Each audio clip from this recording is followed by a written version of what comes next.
at least we can see both of us. But give us all a minute to get started here. So I'm checking all that.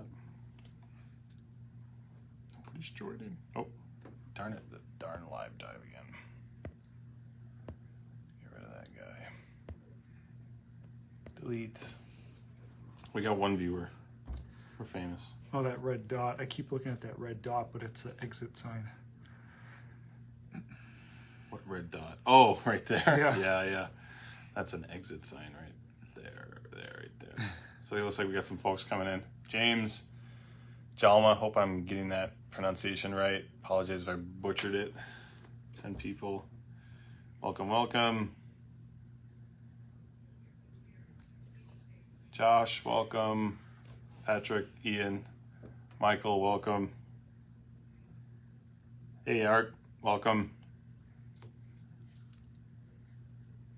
So we're just going to give a couple minutes for Dr. Nick to join in, and then we'll... Hey, it's Caitlin. Welcome back. Hey, Caitlin. Oh, Oh, boy. boy. we better just shut it down now. Yep. I mean, it's going to go off the rails.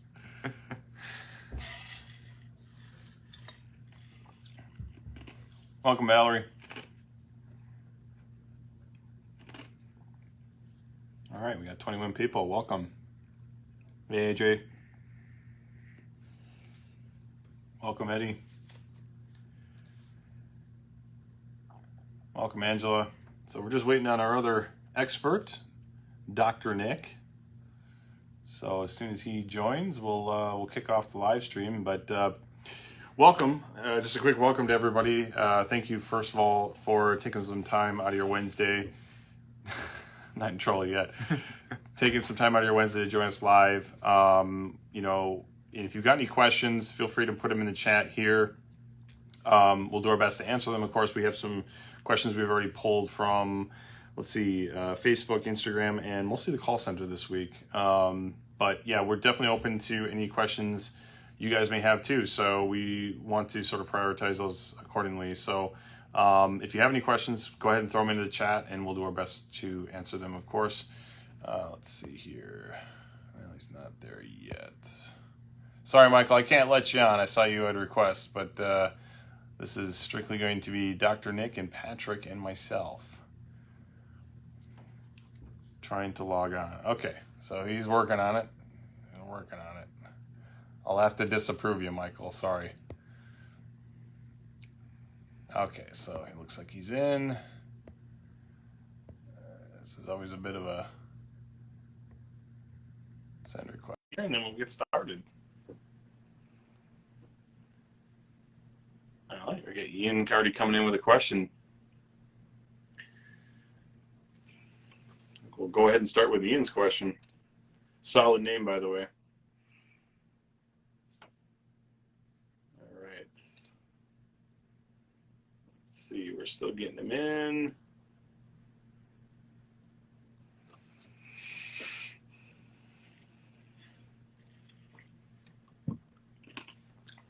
Oh, okay, yeah, Michael. Yeah, you can actually like add people, so no worries.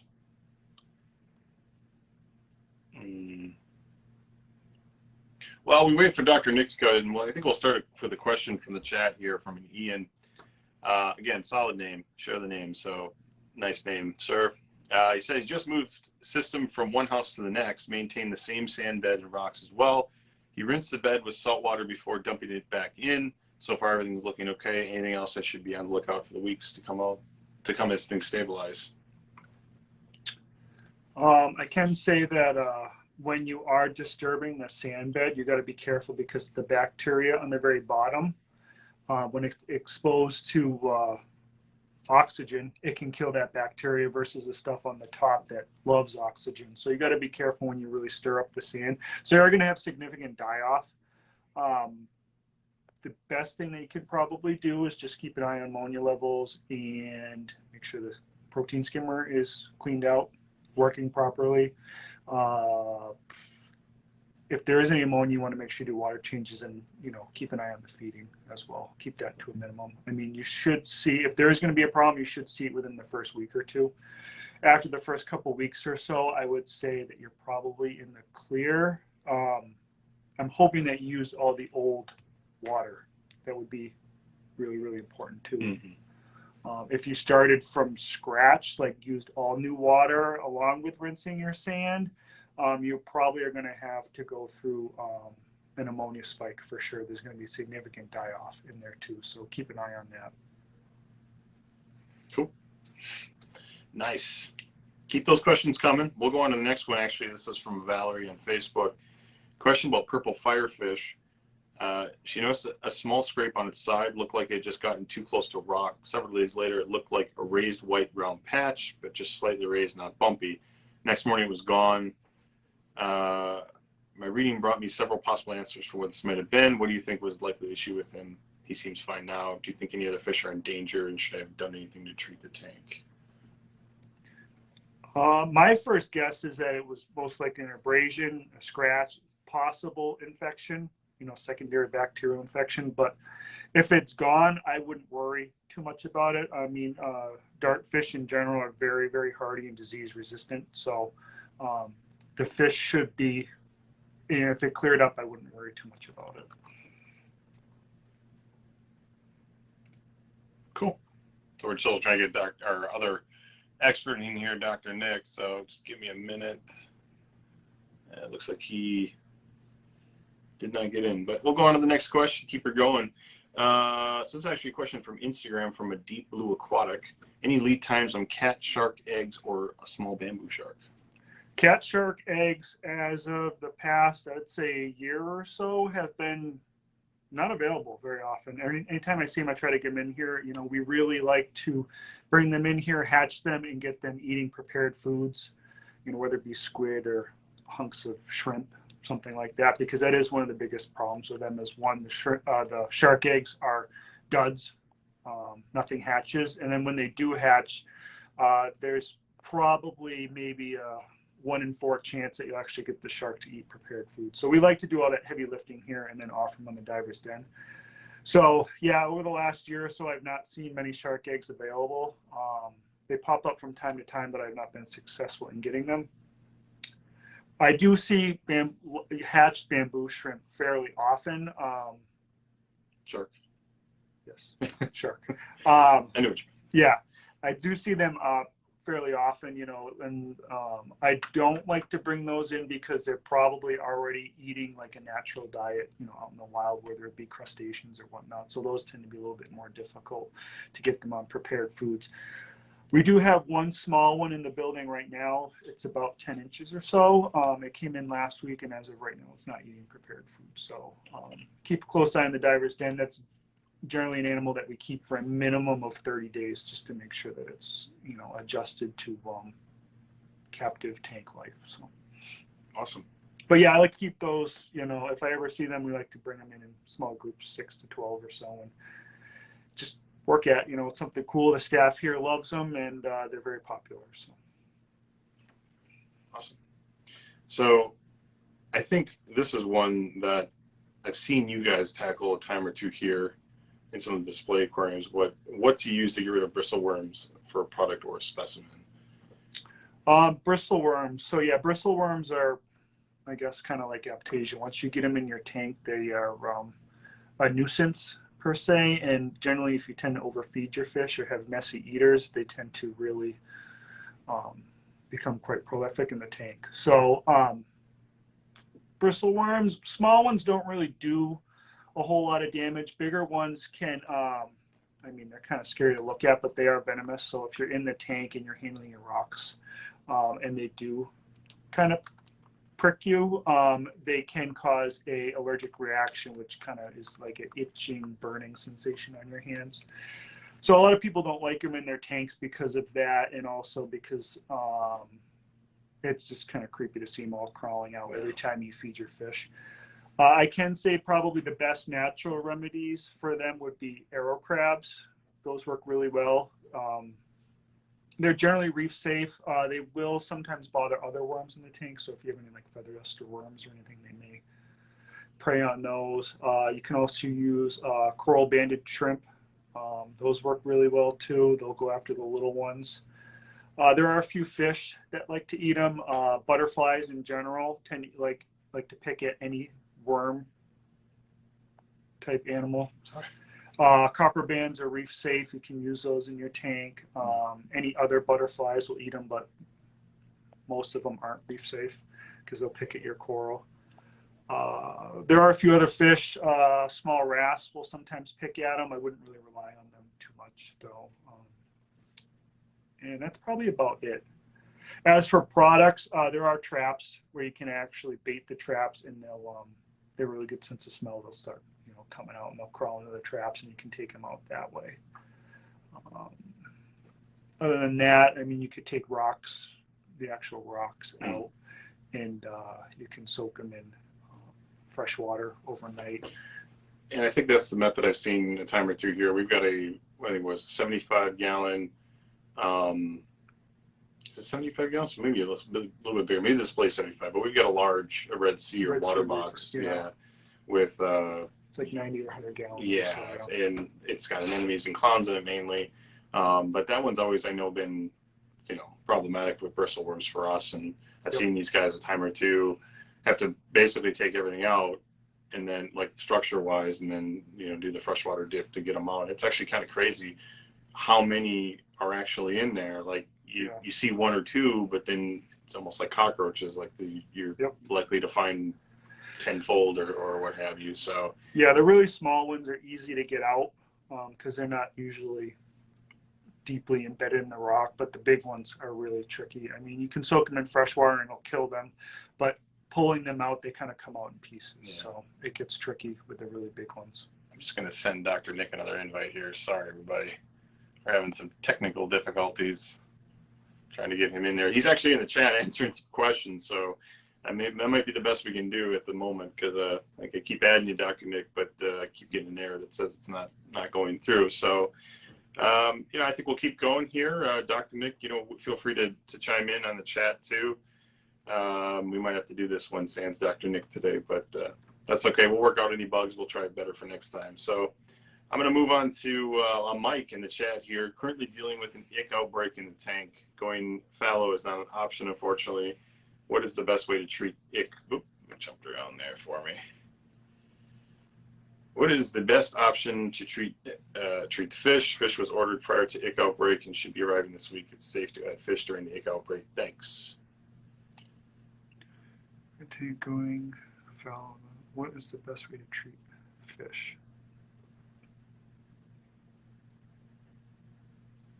Yeah, Dr. Nick mentioned Minfin. That's a nice treatment you can use because you can neutralize it after you treat it. I mean, there are several options out there. Copper, malachite green. Those are probably your most popular ones right there.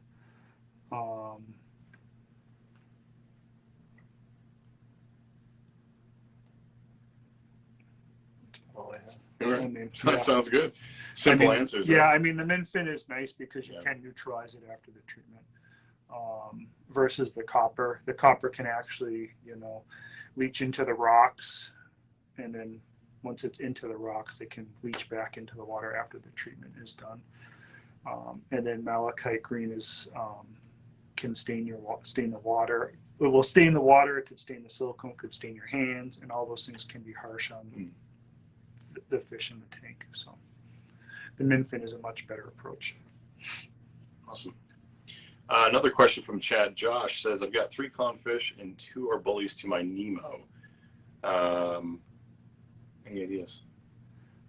Keeping more than, generally when you keep clownfish, I mean, they're hermaphroditic, so they all start off as males. So generally the more dominant one in a pair would become a female. So now having 3, you kind of have a third wheel. You're going to have to remove one of those fish. There's really no other options there. Usually when you're keeping clownfish, it's 1 or a pair. Groups don't work out unless you have, a bunch, 12 20, so that you can really spread the aggression out.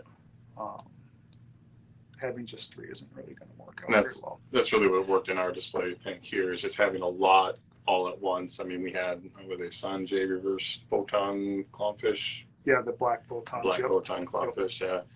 I think there was probably in the realm of maybe 30 in there at one point. Felt like, I could be wrong. Yeah. But yeah, there's a lot in there, and they seem to do well. All right, so I'll go to the next question here. This is kind of a, I guess, more of a fun one, but what's the rarest fish, let's say freshwater fish? Freshwater fish that we have out there. We do have an albino lungfish right now. It's not very big. It's about 6 inches or so. That's probably the most exotic fish out there. We got some cool plecos and stuff like that. But yeah, the lungfish, that's probably the coolest fish, yeah. And I mean, they get big, you know, talking 3 feet plus. Oh, really? Yeah. I did not know that. Yeah, I mean, the lungfish just came in somewhat recently here. I think we did a couple weeks ago. Yeah, we did an unboxing on it on Friday. And actually, the lungfish was new to me. But 3 feet, you said, huh? Yeah, wow. Yeah, they can get big. Yeah, that's crazy. I think for myself, this isn't freshwater, but I always think back to the peppermint angel. Oh. That was like 2018, I think, when we brought that guy in. Yep. That guy was just insanely and beautiful and just little timid fish. Yeah. To think something like that was worth what it was. What it was, yeah. It's really eye-opening. Really eye-opening, yeah. I think that guy went for $25,000 or so dollars on the diver's tent. So definitely commanded the high price, but you know, there was obviously the reason behind it too, because I don't know the whole story, but from what I understood from the collectors that were doing it, you know, you're basically risking your life to be able to find these fish, collect them safely, and then bring them back to the surface safely. So there's a really like a whole science experiment that is being conducted under the water in stages as they're going, you know, from the depths up. Yeah, and you know, it was actually kept in the tank that was right behind me. Yeah, this one right. Yeah, really cool. All right, this is a really, I guess, this could be a deep one here, but how to properly acclimate fish upon arrival? Any tips or tricks there? So yeah, so that's a pretty loaded question. I guess there's a lot of variables. I mean, if we're talking about getting fish from your local pet store or, you know, next day air, there's a lot of variables. So you want to make sure that the first things first. Go ahead. I'm just going to try to get Dr. Nick in here. First things first, you want to make sure that the temperature is similar, you know. So if it's from a local pet store and, you know, it's only, you know, within an hour or so away, temperature is not going to be a huge deal. But if you're getting something, you know, UPS or FedEx, that's hopefully it's on time, but it's still going to be a 24-hour transit time. The temperature could, there could be a pretty big difference there. So generally, if you're getting fish in the mail, you want to make sure that the room is relatively dark, you know, because the fish have been stuck in a box for 24 hours. As soon as you open up the lid, if the room is really bright, that can really stress them out or photo shock. So you want to make sure that the light is subdued in the room, and also that the light in the tank is off as well too. So you can float the bag in the tank for, depending on what the difference is, but usually 15 or 20 minutes is enough. And it also depends on how much water is in the bag too. You know, if it's like a gallon of water, it's going to take a lot longer for it to warm up or cool down versus just, you know, several ounces. Mm-hmm. So once the waters come to the right temperature, you know, ideally within a degree, 2 at the absolute most, but within a degree would be best. I would take a sample of the water, you know, make sure the specific gravity is similar to yours and make sure the pH is similar to yours too. You can do a drip acclimation method if there is a big degree of difference. That works really well, and it depends on how sensitive the fish is too. But if the parameters are very similar, there's no reason why you can't, once the temperatures come up, why you can't take the fish out of the bag and add it right to the aquarium.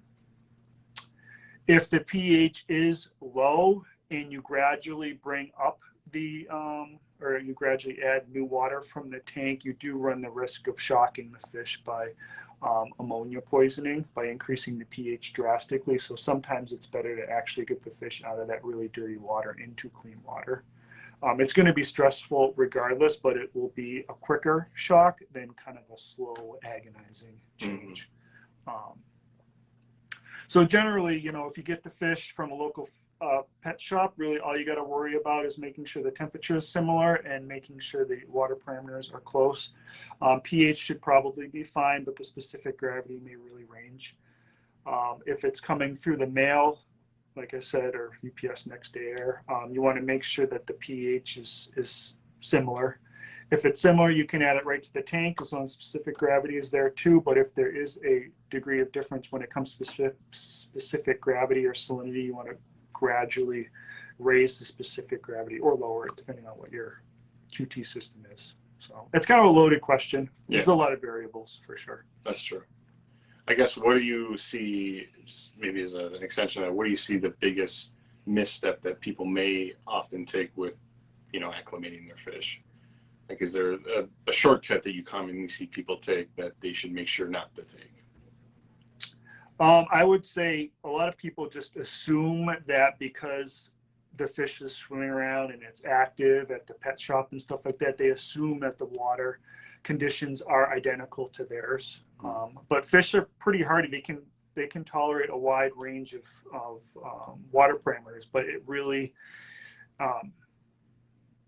it's when you drastically change them that you run into a lot of problems. You know, it's undue stress that you don't have to, that you can prevent for sure. So make sure you check the water parameters before you add the fish to the tank. Cool. It looks like Dr. Nick, although we can't seem to get him on the chat or the live stream this time, apologize for that.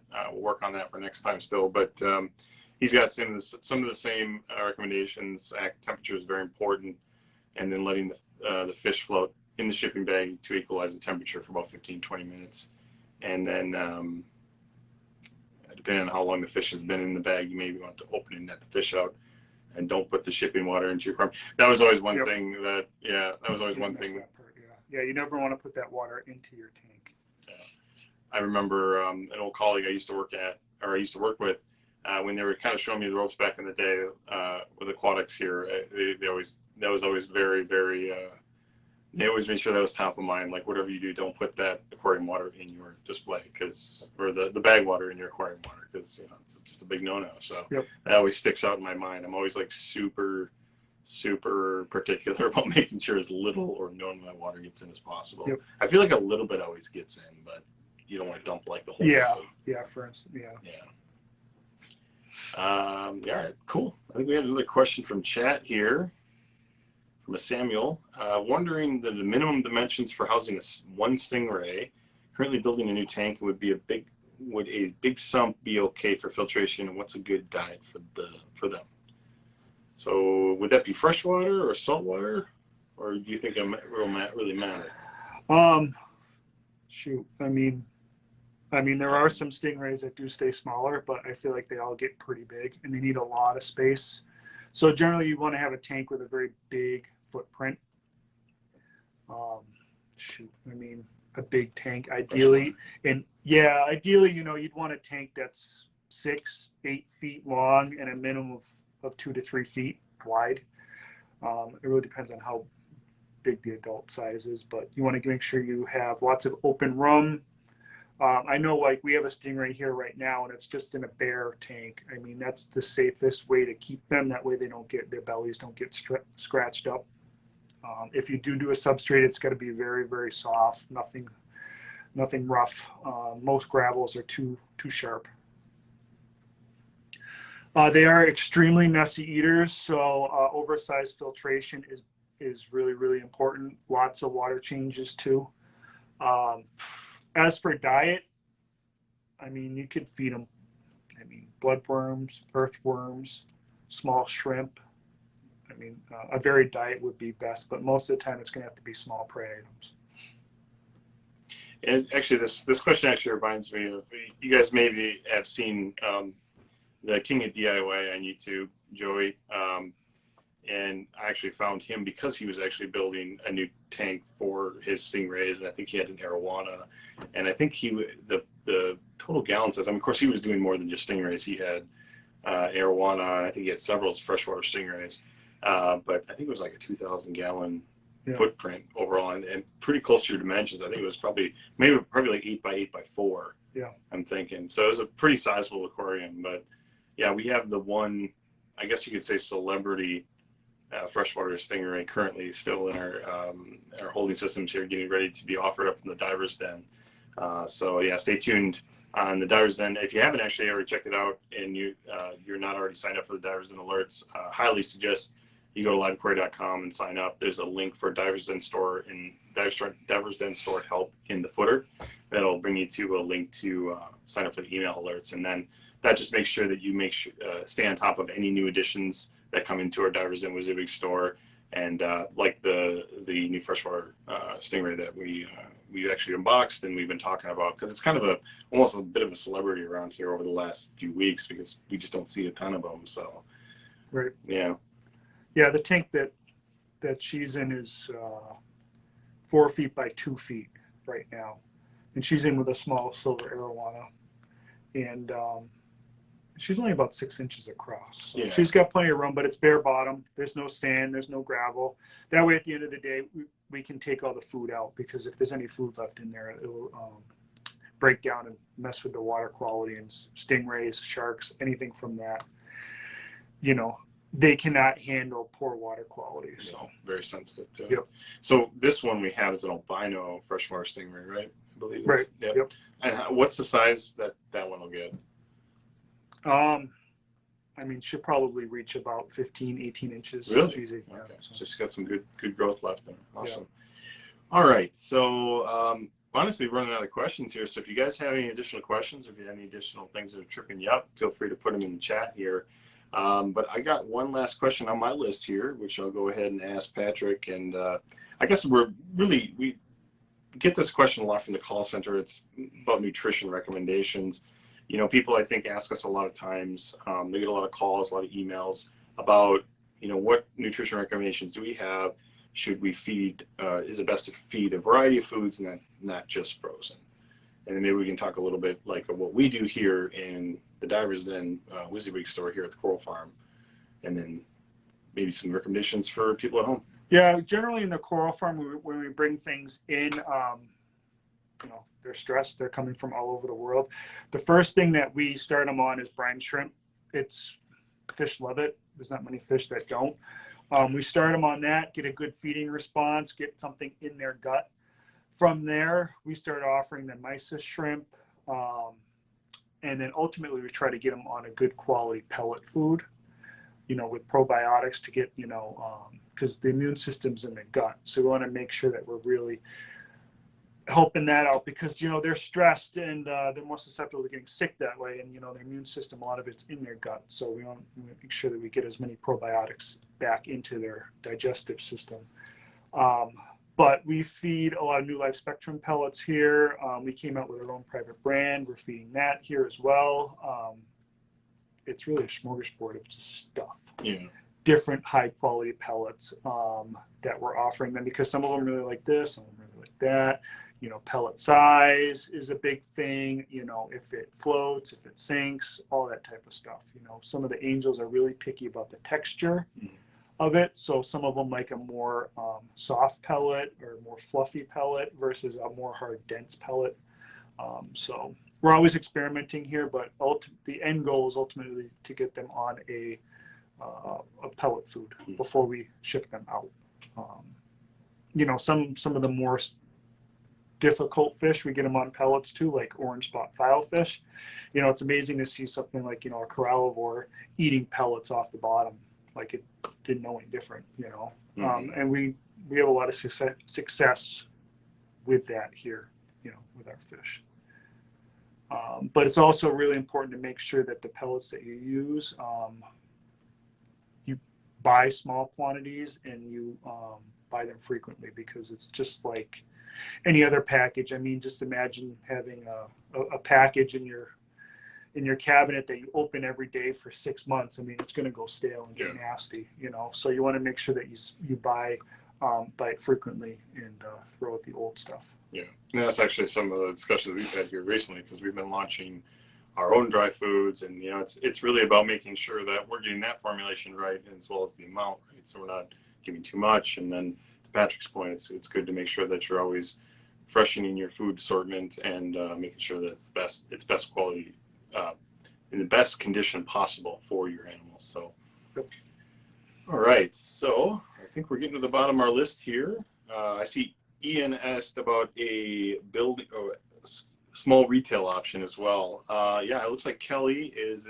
so Kelly's behind the scenes actually, and it looks like she did answer some about the retail store, but as she says there, retail store has definitely been discussed as we were working on our plans to expand, and definitely would see one at one of our buildings in the future. So yeah, that's definitely been really a topic of discussion over the last few years, is opening up some sort of retail store. So I think all of us here really hope to do that at some point too, because when Dr. Foster and Smith was around, that was it was a really big benefit to the community, because you could come, you could get fish here, but you could also get the expert advice, and you could also get kind of a helping hand from someone who deals with this day in and day out. So, and I know to kind of curtail off that topic, open houses has been a question that's come up a time or two as well, and we definitely hope to get back to those soon too. I mean, COVID has definitely been the main contributor to us halting the open houses, as we want to make sure everybody's staying safe, and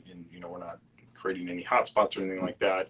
But too, it's actually, and Patrick actually knows this a little better than I do, but because I just typically help with more of the media side, more of the marketing side of it. But it's a lot of work too, just to get people in and out of the facility, and to make sure that everyone stays safe and stays up, where they need to be, and to clean it up and get everything really in the best condition possible. It's a production for sure. Yep. Because we have young children come through here, and sometimes we've got certain tools and certain material here that we just want to make sure are all tidied and put away. We got a good experience for everybody. So I think we'll take one more question, and then I think that will be the last one. Small season here. Grandchildren caught some and fed them to our cichlids, Chelsea's, and the fish love them. Okay, so it looks like Valerie is sharing something that where she is, it's moth season. Grandchildren caught some and fed them to the cichlids and Chelsea's, and the fish love them. Interesting. Yeah, it's probably fine. Yeah, it's not much else than, say, other type of insect or. Yep. Oh, Chelsea's. I was wondering about Chelsea's. I was like, what's a Chelsea's? All right. All right, so definitely still open for some questions here. I see Art said saltwater fish tank, the longest to a quarantine, a new addition to make sure you won't infect an established fish. Gotcha. So definitely been more involved with saltwater than freshwater, in his opinion. Saltwater fish at the longest to quarantine. Yeah, I think he's asking what's the longest time frame. I don't know. I see. Ideally, 30 days would be best. The quarantine? Yeah. So, if you had the capability to quarantine for 30 days, I would do it for sure. It'd be a peace of mind. Cool. All right. Well, I think we're getting to the end here. So I'll go ahead and wrap it up. Unfortunately, we weren't able to get Dr. Nick on today, but we'll definitely look into that for next time, and make sure everything's working a little bit better for you guys, so we can get his opinion, his information to you. So real quick, I want to thank you all. Well, I want to thank Patrick, first of all, for taking time out of his super busy schedule to sit with me here and go through this. You're welcome, Art, and thank you as well. Thank you, Art, and thank you all who have joined us and provided your questions, and hopefully you got something out of this. As always, if you have any questions, feel free to send them along in any way possible. You can send them directly to the customer service team. You can put it into the next live Q&A event discussion board. I'll be putting that together and getting that live today in addition to our next live dive sale. So as a quick shout out, our next live event is next Monday. It's our live dive sale. I'm sure some people here are familiar with it, where we feature Divers Dam Wizzy Store Aquatic Life at a discount. And so it's the only place that you can get them at a deeper discount. So definitely something to check out. Anyway, just want to thank you all again. Head over to our Facebook events live page, or a Facebook events page, to check out our next live event. you'll see the next Q&A as well as the next live dive sale. So thank you again, everybody. Have a great rest of your Wednesday, and we'll see you in the next live event. Yep. Thank you. Bye.